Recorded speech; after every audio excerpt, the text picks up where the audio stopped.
이 시어머니는 며느리에게 모든 재산을 맡겼습니다. 사람들은 말했죠. 너무 착해서 당한다고. 하지만 그건 처음부터 계산된 연기였습니다. 며느리는 몰랐습니다. 자기가 가스라이팅을 하는 줄 알았던 그 순간부터 이미 함정 안에 들어와 있었다는 걸. 착한 시어머니의 소름 돋는 설계, 지금 시작합니다. 정분이는 이 집에서 언제나 가장 조용한 사람이에요. 아침 6시가 되면 알람이 울리기도 전에 눈을 뜨고 부엌으로 나와 쌀을 씻고 밥솥을 올립니다. 냄비에 물이 끓는 동안에는 창문을 열어 환기를 시키고 식탁 위에 어젯밤 닦아두지 못한 얼룩을 다시 한번 훑어봅니다. 이 집의 하루는 늘 분이의 손에서 시작되지만 누구도 그 사실을 크게 의식하지는 않아요. 며느리 김서연은 그런 시어머니를 편한 사람이라고 생각합니다. 말이 없고 성질을 부리지 않고 무슨 이야기를 해도 반박하지 않는 사람이니까요.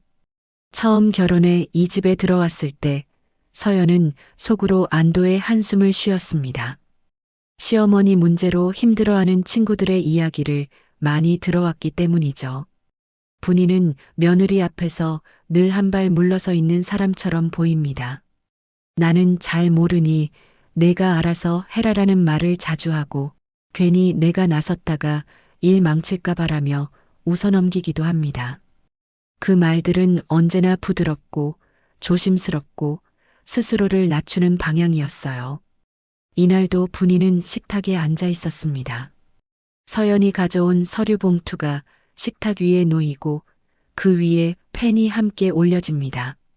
분이는 봉투를 바로 열지 못하고 잠시 바라보다가 손끝으로 조심스럽게 봉투 입구를 만집니다. 서연은 그 모습을 보고 짧게 숨을 내쉽니다. 어머니, 이거 복잡한 건 아니고요. 서연의 목소리는 빠르고 단정합니다. 요즘 은행 쪽에서 이렇게 정리하는 게 편하대요. 분이는 고개를 끄덕이며 봉투를 엽니다. 서류가 여러 장 겹쳐 있는 걸 보고 잠시 멈칫합니다. 글씨가 작다는 듯 눈을 찡그리고 안경을 찾다가 결국 돋보기를 꺼내듭니다. 글자가 너무 작네. 분이는 혼잣말처럼 중얼거립니다. 서연은 그 말에 서류를 한 장 집어들어 핵심 부분만 손가락으로 짚어줍니다. 여기랑 여기만 보시면 돼요. 이건 그냥 관리 맡기는 거라서요. 분이는 설명을 따라가려 애쓰는 표정을 짓습니다. 하지만 몇 줄을 읽다 말고 고개를 듭니다. 이게 무슨 뜻이냐고 묻지는 않아요. 대신 내가 이런 건 잘 몰라서라는 말을 먼저 꺼냅니다. 서연은 그 말을 기다렸다는 듯 고개를 끄덕입니다. 맞아요. 어머니는 이런 거 신경 안 쓰셔도 돼요. 제가 다 알아서 정리해 드릴게요. 분이는 미안하다는 듯 웃습니다. 자신이 짐이 되는 것처럼 괜히 일을 복잡하게 만드는 사람인 것처럼 행동하죠. 서연은 그 반응에 점점 확신을 갖습니다. 이 시어머니는 정말 아무것도 모른다고요. 아들 박준호는 거실에서 그 모습을 보고 있습니다. 신문을 보는 척하지만 시선은 자꾸 식탁 쪽으로 향합니다. 서류 이야기가 나올 때마다 마음 한켠이 불편해지지만 굳이 끼어들고 싶지는 않아요. 괜히 아내와 어머니 사이에 서면 더 피곤해질 것 같기 때문이죠. 분이는 서명할 자리를 찾지 못한 척 종이를 이리저리 넘깁니다. 서연은 그 모습을 보고 자리에서 일어나 직접 펜 끝으로 서명란을 가리킵니다. 여기요, 여기.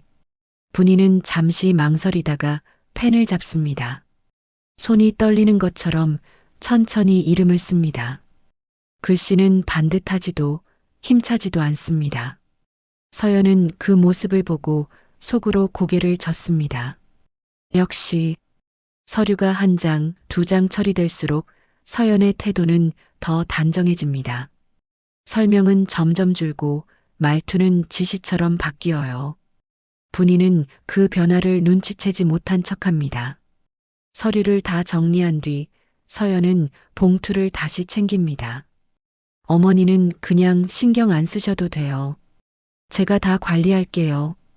분이는 그 말에 고개를 깊이 끄덕입니다.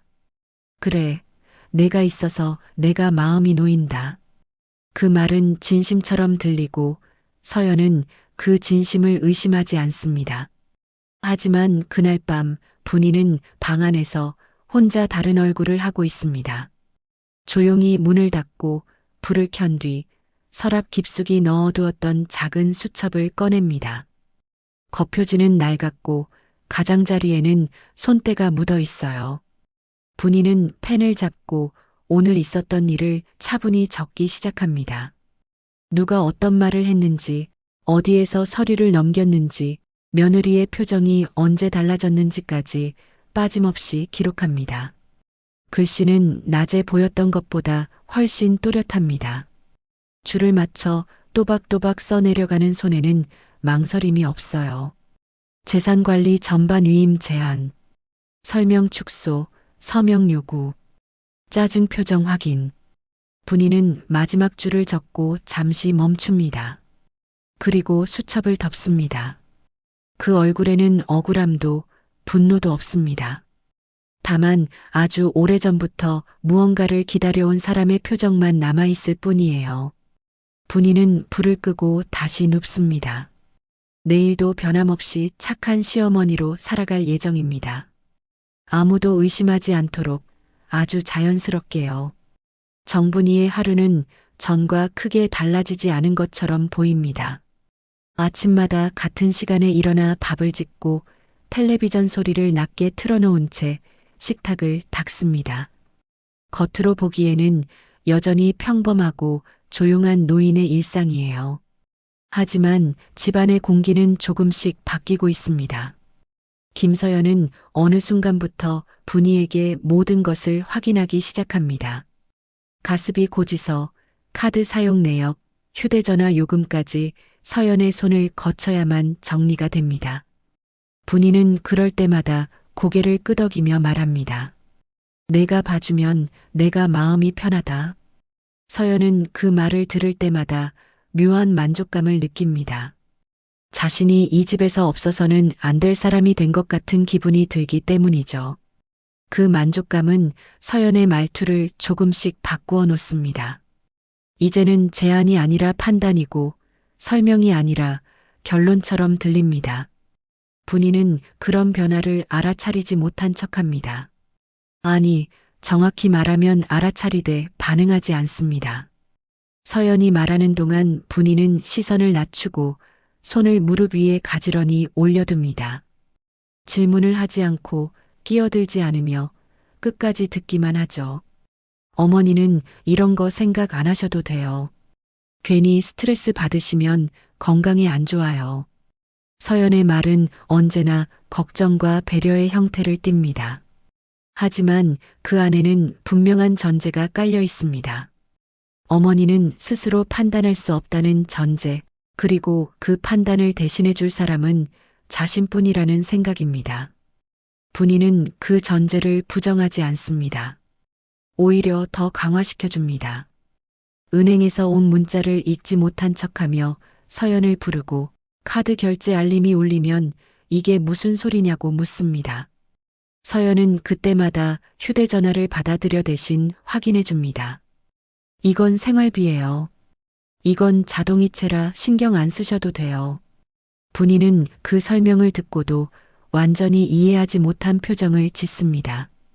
눈썹을 살짝 찌푸리고 고개를 한 번 더 갸웃거립니다. 서연은 그 표정을 보고 설명을 더 줄입니다. 굳이 자세히 말해줘도 어차피 이해하지 못할 거라고 판단하기 때문이죠. 그날 이후 분이의 서류는 모두 서연의 가방을 거쳐갑니다. 분이는 원본을 요구하지 않습니다. 대신 사본을 건네받고 그것마저도 제대로 보지 않는 척합니다. 하지만 밤이 되면 이야기는 달라집니다. 분이는 방 안에서 조용히 사본을 꺼내 한 장씩 넘깁니다. 낮에는 흐릿해 보이던 눈이 밤에는 또렷해집니다. 서류의 날짜, 금액, 이름을 차분히 확인합니다. 이해되지 않는 부분은 메모지에 따로 적어둡니다. 이건 왜 필요했는지 설명 없음. 명의는 유지, 책임은 누구? 그 메모는 다음 날 다시 수첩으로 옮겨집니다. 분이의 기록은 점점 두꺼워집니다. 서연은 그런 사실을 전혀 알지 못합니다. 오히려 분이가 점점 더 자신에게 의존하고 있다고 확신합니다. 전화가 오면 바로 받지 못해도 분이가 다시 전화를 걸어올 거라는 걸 알고 있기 때문이죠. 아까 전화했는데 왜 안 받았냐는 말 대신 분이는 늘 이렇게 말합니다. 바빴지? 나중에 괜찮을 때 전화해라. 그 말은 서연을 더 안심시킵니다. 이 시어머니는 절대 자신을 의심하지 않을 거라고 믿게 만듭니다. 아들 박준호는 점점 대화에서 밀려납니다. 가게 이야기가 나오면 서연이 먼저 나서서 정리하고 분이는 그 옆에서 조용히 고개만 끄덕입니다. 준호는 자신이 굳이 끼어들 필요가 없는 존재가 된 것처럼 느낍니다. 그는 불편함을 느끼면서도 깊이 생각하지 않습니다. 서연이 똑똑하니까 잘하겠지. 어머니도 편해 보이시잖아. 그렇게 스스로를 설득하며 상황을 흘려보냅니다. 서연은 그 태도를 보고 더 과감해집니다. 이제는 분이 앞에서 서류를 설명하지 않고 서명부터 요구합니다. 분이는 그때마다 잠시 머뭇거리다가 말합니다. 내가 책임져 주는 거지? 서연은 웃으며 대답합니다. 당연하죠. 그 대답은 분이의 수첩에 그대로 기록됩니다. 책임을 누가 진다고 말했는지, 어떤 상황에서 그런 말이 나왔는지까지 빠짐없이요. 분이는 여전히 착한 시어머니의 얼굴을 유지합니다. 서연의 말에 상처받은 기색도 불편한 기색도 드러내지 않습니다. 그저 조금 더 늙고 조금 더 약해진 사람처럼 보일 뿐입니다. 하지만 이 시점부터 분이의 행동에는 작은 변화가 생깁니다. 질문을 하지 않던 사람이 아주 사소한 질문을 하나씩 던지기 시작합니다. 이건 왜 이렇게 되는 거냐? 이건 내 이름으로는 안 되냐? 서연은 그 질문을 가볍게 넘깁니다. 어머니는 그런 거 신경 쓰실 필요 없어요. 분이는 그 대답을 듣고 고개를 끄덕입니다. 그리고 마음속으로 다음 단계를 계산합니다. 서연이 어떤 선까지는 아무렇지 않게 넘을 수 있는지, 어디에서 망설이고 어디에서 욕심을 내는지를요. 그날 밤 분이는 수첩의 페이지를 넘기며 조용히 정리합니다. 지금까지의 흐름은 예상에서 크게 벗어나지 않았습니다. 서연은 이미 분이를 판단 대상에서 제외했습니다. 그 사실이 분이에게는 무엇보다 중요한 신호입니다. 분이는 수첩을 덮고 불을 끕니다. 아직은 아무 일도 일어나지 않은 것처럼 보여야 합니다. 가스라이팅은 이제 막 자리를 잡았고 그 자리를 더 깊게 파괴될 사람은 따로 있으니까요. 정분이는 어느 날부터 자신의 통장을 자주 들여다보는 척하기 시작합니다.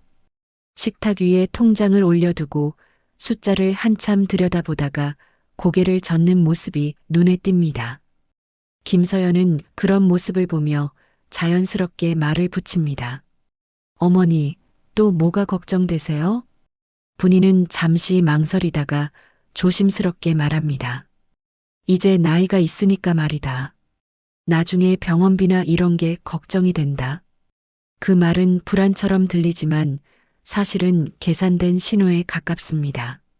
서연은 그 말을 듣고 곧바로 안심시키는 태도를 취합니다. 그런 건 제가 다 생각해놨어요. 어머니는 걱정 안 하셔도 돼요. 분이는 그 말에 고개를 끄덕이며 미안한 얼굴을 합니다. 하지만 그날 이후 분이는 불안을 조금씩 키워갑니다. 병원 이야기를 꺼내고 주변에서 아픈 노인 이야기를 전합니다. 텔레비전에서 의료비 관련 뉴스가 나오면 볼륨을 높입니다. 그 모든 행동은 서연이 보게끔 의도된 것입니다. 서연은 점점 분이의 불안을 관리 대상으로 인식하기 시작합니다. 걱정이 많아진 노인은 더 다루기 쉬운 존재가 되기 때문이죠. 어머니, 그런 거 다 계산하면 머리 아파요. 제가 정리해서 알려드릴게요. 분이는 계산을 포기한 사람처럼 행동합니다. 통장 잔액을 잘못 읽고 날짜를 헷갈리고 금액을 착각합니다. 서연은 그 모습을 보며 속으로 확신합니다. 이 시어머니는 이제 혼자서는 아무 판단도 못한다고요. 어느 날 분이는 은행에서 받은 안내장을 일부러 식탁 위에 놓습니다. 대출 관련 문구가 적힌 안내장이에요. 분이는 그 종이를 들고 서연에게 묻습니다. 이런 건 내가 받을 수 있는 거냐? 서연은 안내장을 대충 훑어보고 말합니다. 어머니 명의로는 쉽지 않을 거예요. 나이가 있으셔서요.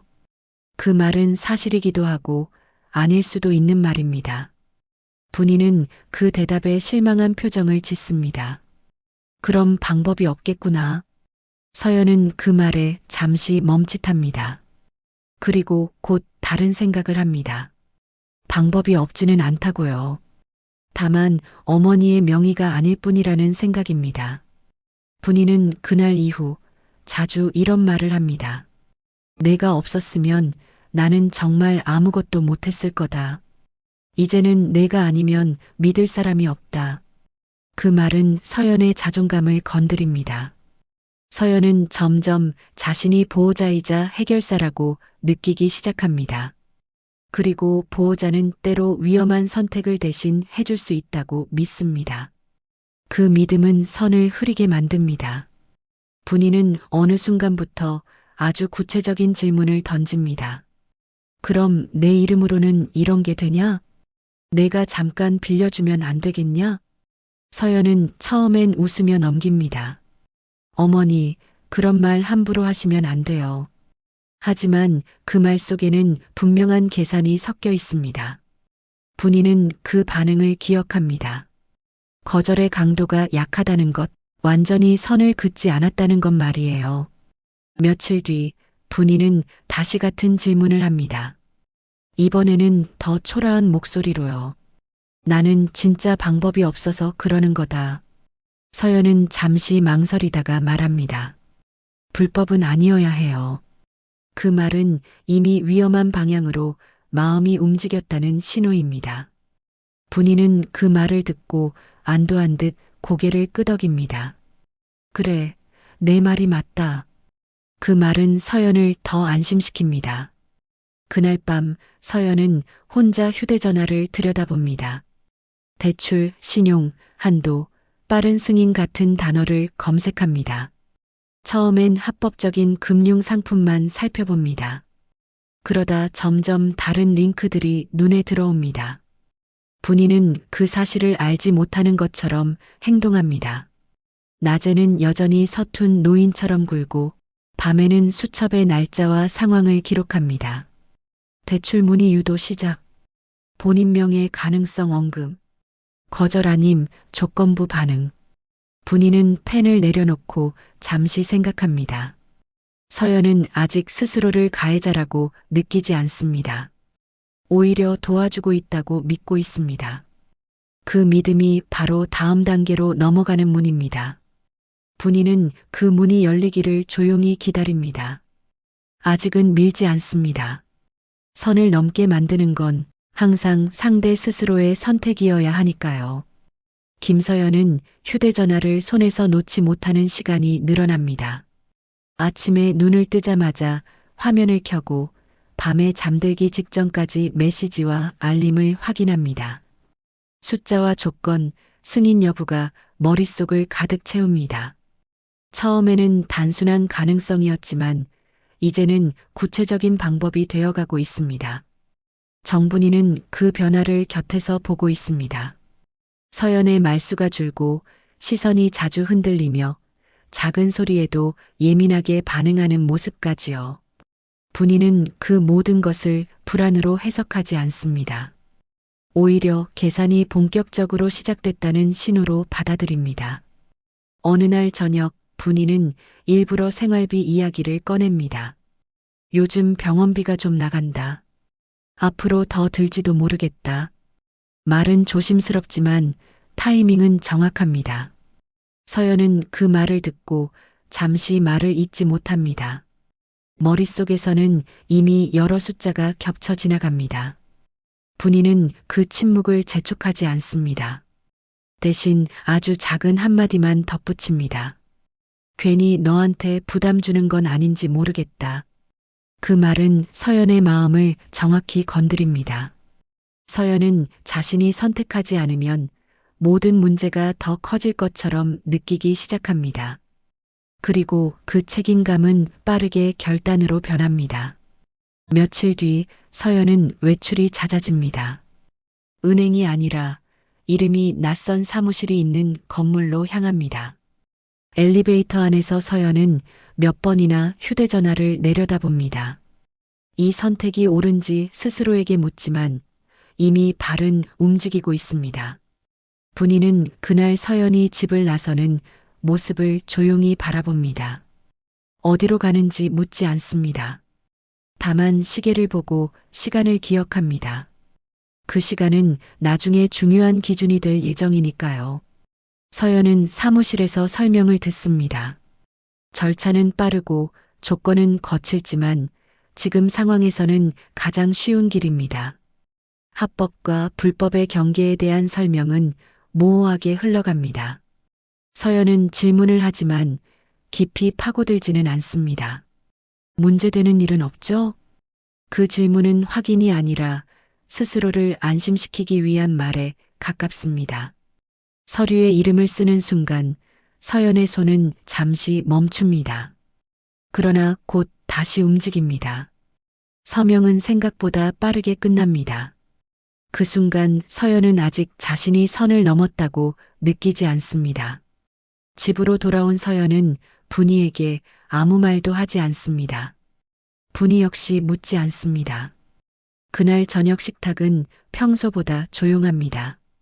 며칠 후 돈이 입금됩니다. 서연의 휴대전화에 알림이 뜨는 순간 심장이 빠르게 뜁니다. 그 돈의 일부는 바로 생활비와 병원비 명목으로 사용됩니다. 분이는 출처를 묻지 않습니다. 고맙다. 분이의 말은 짧고 담담합니다. 그 담담함이 서연을 더 깊게 안심시킵니다. 하지만 이자는 생각보다 빠르게 불어납니다. 서연은 다시 계산을 시작합니다. 한 번의 선택은 두 번째 선택을 부르고 두 번째 선택은 세 번째를 쉽게 만듭니다. 서연은 또 다른 대출을 알아봅니다. 이번에는 더 조건이 나쁩니다. 하지만 이미 돌아갈 길은 보이지 않습니다. 아들 박준호는 이 시점에서 이상함을 느끼기 시작합니다. 카드 사용 내역이 늘고 서연의 표정이 날카로워졌기 때문입니다. 그러나 그는 여전히 묻지 않습니다. 가정의 균형이 깨질까 두렵기 때문이죠. 분이는 그 균열을 정확히 봅니다. 준호의 침묵, 서연의 조급함, 그리고 자신을 향한 더 깊은 의존까지요. 분이는 일부러 더 약해진 모습을 보입니다. 기억이 흐릿한 척하고 약 복용 시간을 헷갈립니다. 서연은 그 모습을 보고 더 불안해집니다. 이 모든 걸 자신이 책임져야 한다는 생각이 강해집니다. 서연은 결국 두 번째 불법 대출을 실행합니다. 조건은 더 나쁘고 이자는 더 높습니다. 이제는 스스로도 위험하다는 걸 압니다. 하지만 멈추지 않습니다. 분이는 그 사실을 알게 됩니다. 서연의 통화 내용, 일정, 표정에서 이미 충분히 읽어냅니다. 그리고 그날 밤 수첩에 아주 짧게 적습니다. 불법 대출 2차. 선 완전 초과. 펜을 내려놓는 손에는 떨림이 없습니다. 이제 설계는 완성 단계로 접어듭니다. 분이는 다음날 아침도 평소처럼 밥을 짓습니다. 아무 일도 없었던 것처럼요. 하지만 이 집안에서 되돌릴 수 없는 선택은 이미 끝났습니다. 집안의 공기는 이전과 분명히 달라졌습니다. 눈에 보이는 변화는 거의 없지만 작은 소리 하나에도 긴장이 묻어납니다. 김서연의 걸음은 빨라졌고 문을 닫는 힘이 세졌습니다. 정분이는 그 변화를 가장 가까이에서 보고 있습니다. 서연은 하루에도 몇 번씩 휴대전화를 확인합니다. 알림이 울릴 때마다 얼굴이 굳고 통화를 마치고 나면 숨을 길게 내쉽니다. 분이는 그 모습을 보고도 묻지 않습니다. 묻지 않는다는 사실이 오히려 서연을 더 불안하게 만듭니다. 어느 날 아침 서연은 식탁에 앉자마자 말합니다. 어머니, 이번 달은 조금만 아껴 써야 할 것 같아요. 그 말은 제안이 아니라 통보처럼 들립니다. 분이는 잠시 고개를 들었다가 다시 밥그릇을 봅니다. 그래, 내 말이 맞다. 그 짧은 동의는 서연의 마음을 복잡하게 합니다. 서연은 분이가 왜 이유를 묻지 않는지 이해하지 못합니다. 예전 같으면 불안해하거나 미안해했을 텐데 요즘의 분이는 이상하리만큼 담담합니다. 이자는 점점 압박이 됩니다. 서연은 계산기를 두드리다 말고 화면을 꺼버립니다. 숫자를 보는 것만으로도 숨이 막히기 시작했기 때문이죠. 분이는 일부러 병원 이야기를 꺼냅니다. 다음 달에 검사 하나 더 해야 한단다. 말투는 조심스럽고 표정은 미안함에 가깝습니다. 서연은 그 말을 듣고 표정을 관리하지 못합니다. 왜요? 지금은 좀. 말끝이 흐려집니다. 분이는 그 반응을 놓치지 않습니다. 서연의 눈빛에는 이제 여유가 없습니다. 대신 초조함과 계산이 동시에 떠오릅니다. 며칠 후 서연은 처음으로 분이에게 짜증을 냅니다. 사소한 약 복용 시간 문제였지만 목소리는 날카롭고 숨이 가빴습니다. 분이는 놀란 척합니다. 그리고 곧바로 고개를 숙입니다. 미안하다. 내가 잘 기억을 못해서. 그 말은 서연의 죄책감을 자극합니다. 하지만 그 죄책감은 곧 분노로 바뀝니다. 왜 이 모든 걸 자신이 감당해야 하는지, 왜 분이는 아무것도 하지 않는지 말입니다. 아들 박준호는 그 장면을 보고 처음으로 개입하려 합니다. 요즘 왜 이렇게 예민해? 그러나 서연은 대답하지 않습니다. 집안의 대화는 점점 줄어듭니다. 말 대신 한숨이 늘어나고 식사 시간은 어색한 침묵으로 채워집니다. 서연은 밤마다 잠을 설치기 시작합니다. 이자 납부일 전화벨 소리, 모르는 번호가 머릿속을 떠나지 않습니다. 분이는 그런 밤에 일부러 거실불을 켜두고 나옵니다. 잠이 안 오냐? 그 말은 위로처럼 들리지만 서연에게는 감당하기 어려운 부담으로 다가옵니다. 서연은 어느 순간부터 분이를 피합니다. 같은 공간에 있으면 숨이 막히는 느낌이 들기 때문입니다. 그러나 피할수록 상황은 더 꼬여갑니다. 채권자의 연락이 잦아집니다. 말투는 점점 노골적이고 시간은 점점 이릅니다. 서연은 결국 분이에게 다시 손을 벌립니다. 어머니, 조금만 도와주시면 안 돼요? 그 말은 부탁이지만 이미 선택지는 거의 남아있지 않습니다. 분이는 잠시 침묵합니다. 그리고 아주 천천히 말합니다. 나도 이제 여력이 없다. 그 대답은 서연의 마지막 균형을 무너뜨립니다. 서연은 그날 밤 또 다른 선택을 합니다. 더 위험한 방법, 더 빠른 길을 찾아 나섭니다. 분이는 그 사실을 알고 있습니다. 서연의 일정, 표정, 통화 시간만 봐도 충분합니다. 그리고 수첩에 적습니다. 압박 가중, 감정 폭발 조짐, 자발적 추가 선택 가능성 높음. 분이는 그 문장을 쓰고 한참을 바라봅니다. 이제 설계는 거의 끝났습니다. 남은 건 결과뿐입니다. 분이는 여전히 착한 시어머니로 보입니다. 하지만 집안의 균열은 이미 돌아올 수 없는 지점을 지나고 있습니다. 김서연의 아침은 전화벨 소리로 시작됩니다. 알람보다 먼저 울리는 모르는 번호가 서연의 하루를 깨웁니다. 서연은 처음엔 전화를 받지 않으려 했지만 이제는 받지 않는 편이 더 무섭습니다. 수화기 너머로 들려오는 목소리는 언제나 같은 말로 시작합니다. 언제까지 미루실 겁니까? 오늘 안에 처리하셔야 합니다. 서연은 곧 하겠다는 말을 반복합니다. 그 말이 거짓이란 걸 누구보다 본인이 잘 압니다. 낮에는 멀쩡한 얼굴을 유지하려 애쓰지만 밤이 되면 손끝이 저릿하고 가슴이 쿵쿵 뛰죠. 숨을 깊게 들이쉬어도 공기가 들어오지 않는 느낌이 들기 시작합니다. 정분이는 그런 서연을 매일 봅니다. 식탁에서 숟가락을 내려놓는 타이밍, 눈을 피하는 속도, 물을 마시는 횟수까지요. 분이는 괜찮냐고 묻는 대신 더 조용해집니다. 조용함은 때로 가장 큰 압박이 됩니다. 서연은 결국 아들 박준호에게도 말을 꺼내지 못합니다.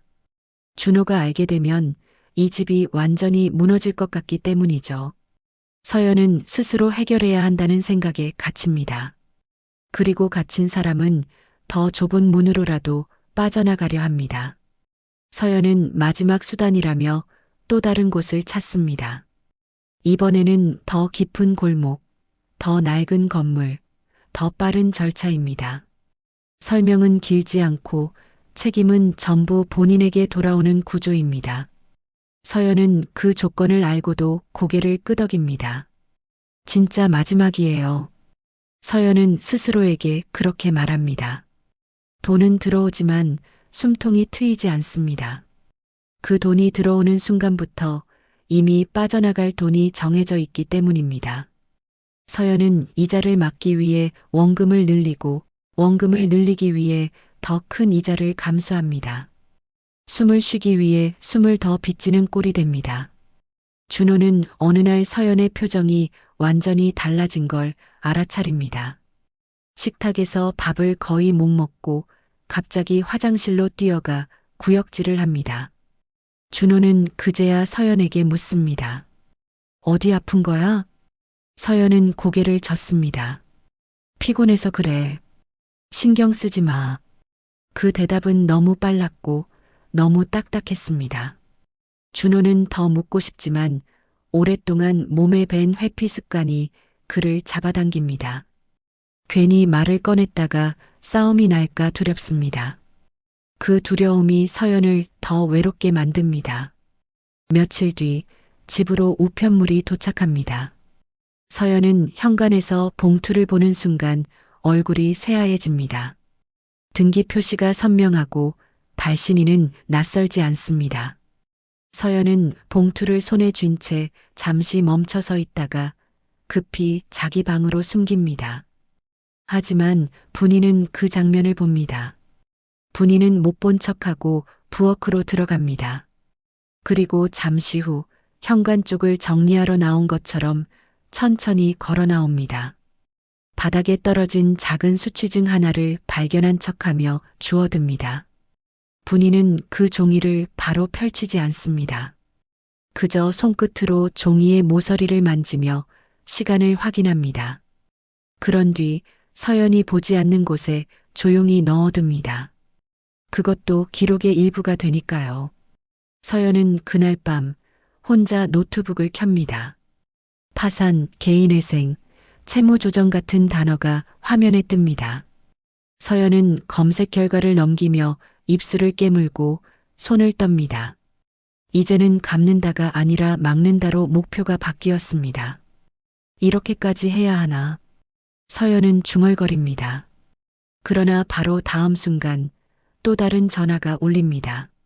서연은 화면을 끄고 전화부터 받습니다. 살아남기 위해서요. 며칠 후 사건은 생각보다 빨리 터집니다.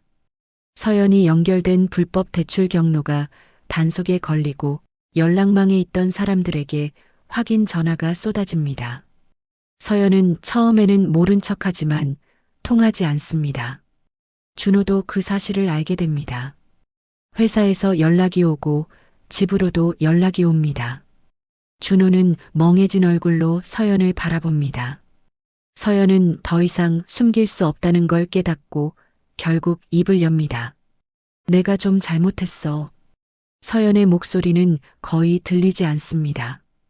준호는 얼마나라는 질문조차 바로 나오지 않습니다. 대신 얼굴이 굳어지고 어깨가 내려앉습니다. 그때 분이가 조용히 거실로 나옵니다. 분이는 상황을 몰랐던 사람처럼 서연과 준호를 번갈아 봅니다. 무슨 일이냐? 분이의 목소리는 낮고 부드럽고 흔들림이 없습니다. 서연은 그 목소리를 듣는 순간 오히려 울음이 터질 것 같습니다. 하지만 울음은 도움이 되지 않습니다. 서연은 결국 자신의 마지막 선택을 합니다. 개인 파산을 신청하기로요.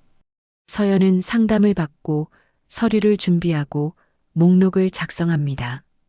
어떤 빚이 어디서 생겼는지, 돈이 어떻게 흘렀는지 정리해야 합니다. 서연은 그 정리 과정에서 처음으로 깨닫습니다.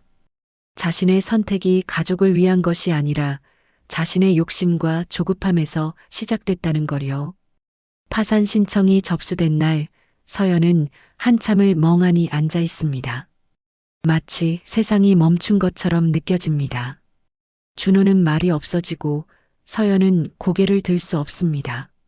집은 조용해졌지만 그 조용함은 평온이 아니라 붕괴입니다. 그날 밤 분이는 방에서 수첩을 꺼냅니다. 분이는 처음으로 기록을 정리합니다. 지금까지 모아둔 사본과 메모, 날짜가 적힌 수첩 페이지를 한 줄로 배열합니다. 분이는 필요한 것과 불필요한 것을 구분하듯 차분하게 손을 움직입니다. 그리고 분이는 작은 파일 하나를 꺼냅니다. 그 안에는 서연과의 대화가 남아있는 녹음 파일 목록과 서연이 서류를 가져오던 날의 날짜, 서연이 책임진다는 말을 했던 순간의 메모가 들어 있습니다. 분이는 그 자료를 들고 어디로 뛰어가지 않습니다. 감정적으로 폭발하지도 않습니다. 다만 절차를 준비합니다. 법적으로 자신이 잘못한 게 없다는 것을 보여줄 절차 말입니다. 다음 날 관련 기관에서 사실 확인이 들어옵니다. 분이는 놀란 척하지 않습니다.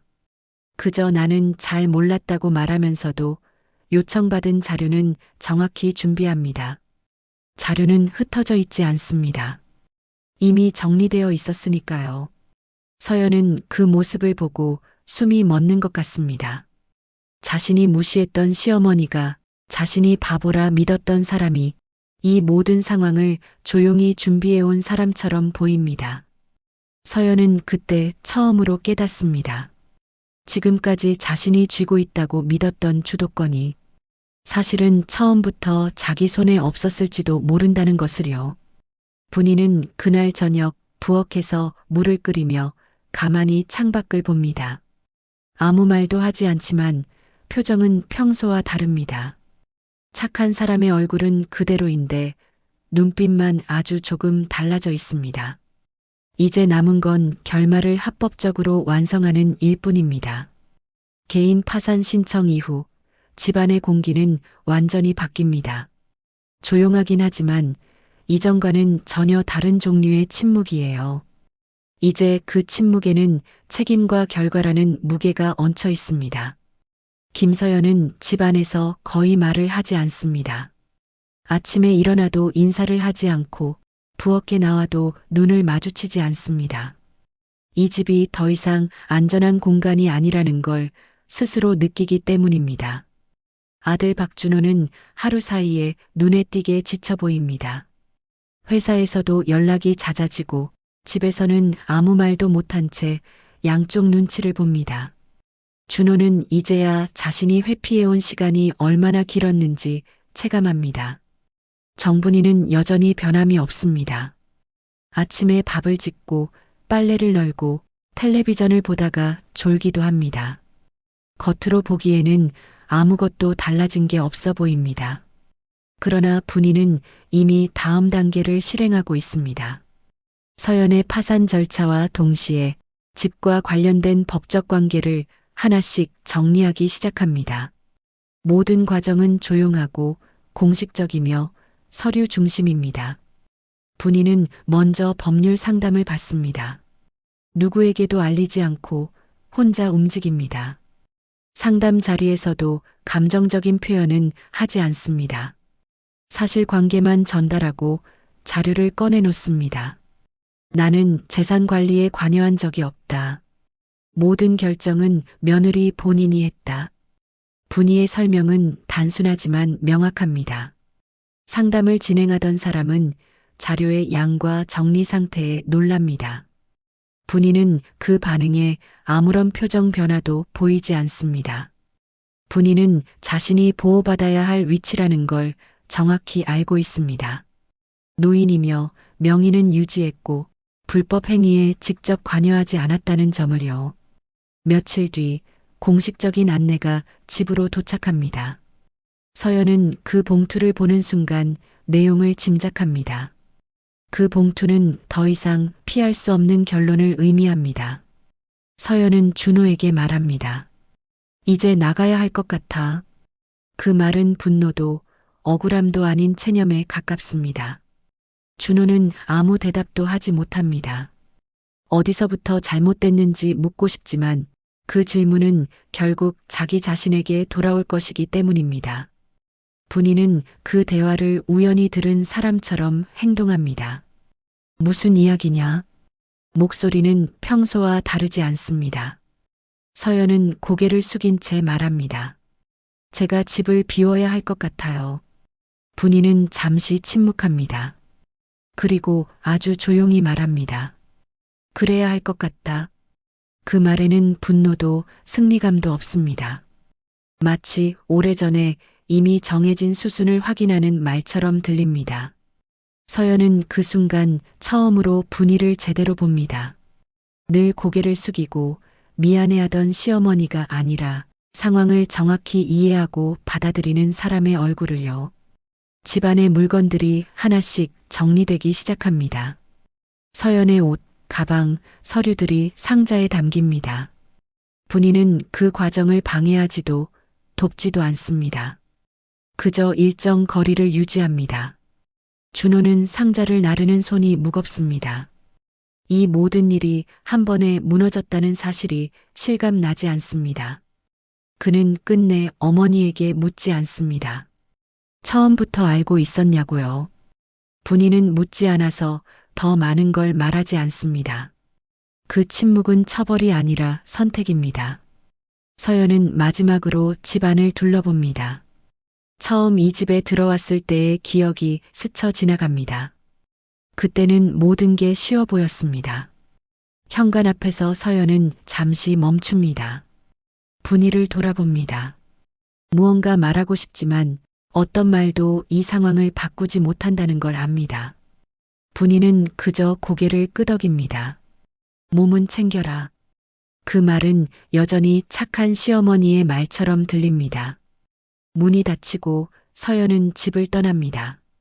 문이 닫히는 소리는 크지 않지만 한 가정의 구조가 완전히 끝났다는 신호처럼 울립니다. 집 안에는 분이와 준호만 남습니다. 준호는 거실에 앉아 한동안 움직이지 못합니다. 분이는 그런 준호에게 다가가지 않습니다. 밤이 되자 분이는 방에 들어가 수첩을 꺼냅니다. 이번에는 새로운 내용을 적지 않습니다. 이미 모든 기록은 충분하기 때문입니다. 분이는 수첩을 덮고 서랍에 넣습니다. 그리고 불을 끕니다. 이제 더 이상 연기를 할 필요는 없습니다. 합법적인 축출은 끝났고 남은 건 각자의 몫으로 남겨진 시간뿐입니다. 며느리 김서연이 집을 떠난 다음 날 아침도 해는 똑같이 뜹니다. 현관은 조용하고 거실 공기는 텅 빈 듯하지만 분명히 한 사람의 흔적이 사라졌다는 느낌이 남아 있어요. 정분이는 평소처럼 부엌으로 나가 물을 올리고 밥을 짓습니다. 밥솥에서 김이 올라오는 걸 보며 분이는 잠시 멈춰 서 있다가 아무 일도 없었다는 듯 식탁을 닦습니다. 아들 박준호는 그날도 출근 준비를 합니다. 셔츠 단추를 채우다가 손이 멈추고 넥타이를 매다 말고 한숨을 내쉽니다. 준호는 거울 속 자신의 얼굴이 낯설게 느껴집니다. 그는 이전처럼 다 잘 되겠지라고 말할 수가 없습니다. 준호는 결국 분이에게 말을 걸려다가 멈춥니다. 어머니를 마주하면 그동안 외면한 책임이 한꺼번에 쏟아질 것 같기 때문입니다. 그런 준호를 분이는 모른 척하지 않습니다. 다만 굳이 다가가지 않을 뿐입니다. 식탁에 마주 앉은 두 사람 사이에는 따뜻한 밥 냄새가 흐르지만 대화는 많지 않습니다. 준호가 조심스럽게 입을 엽니다. 어머니 그동안 말끝이 흐려집니다. 분이는 젓가락을 내려놓고 잠시 준호를 봅니다. 밥부터 먹어라. 그 말은 다정하지만 동시에 단단합니다. 준호는 그 말을 듣고 더 이상 말을 잇지 못합니다. 며칠이 지나자 집 밖에서도 소문이 돌기 시작합니다. 서연이 빚 때문에 파산했다는 이야기, 불법 대출에 연루됐다는 이야기, 그리고 시어머니가 며느리를 내쫓았다는 이야기까지요. 동네 사람들은 분이를 보며 수군거립니다. 어머니는 참 착하신데 그런 분이 며느리를 내보냈다니. 분이는 그 말에 반응하지 않습니다. 그저 장바구니를 들고 평소처럼 천천히 걸어갑니다. 어떤 사람은 분이를 동정합니다. 어떤 사람은 분이를 두려워합니다. 하지만 분이는 그 어떤 시선도 부정하지 않습니다.